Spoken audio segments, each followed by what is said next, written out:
Hello, কেমন আছো সবাই?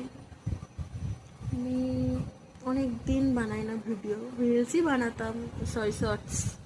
অনেক দিন বানানো হয় না, প্রচুর চাপ কাজে, প্রচুর। আমার বাড়ি ফিরতে ফিরতে 10টার মতো বেজে যায়, এসে আর সত্যি ইচ্ছা করে না যে বানাই। আর আজকে অফ ডে, আবার থার্সডে, ওই দিনেও মানে সারা সপ্তাহ এত ক্লান্ত থাকি কি আজকে মনে হয় সারাদিন ঘুমাই। এখন প্রায় 1টা বাজতে যায়। আমার রুমটা দেখাচ্ছি, পুরো অন্ধকার করেছি, জানলাটা অল্প একটুখানি জাস্ট খুলে রেখেছি হালকা আলোটা আসবে বলে। আর এই গ্রিন টি নিয়ে খাচ্ছি, মানে ঘুমতে করে জাস্ট স্নানটা করে এসে আর আসলে কি বলতো, এত সারাদিন ব্যস্ত থাকি তো ভালো লাগে না। আর আচ্ছা, ভালো লাগে একটু কথা বলি তোমাদের সাথে, তো ভিডিও পোস্ট করি। ঠিক আছে, যদি বিকালে বেরোই আবার কথা হবে। ঠিক আছে, এখন টাটা।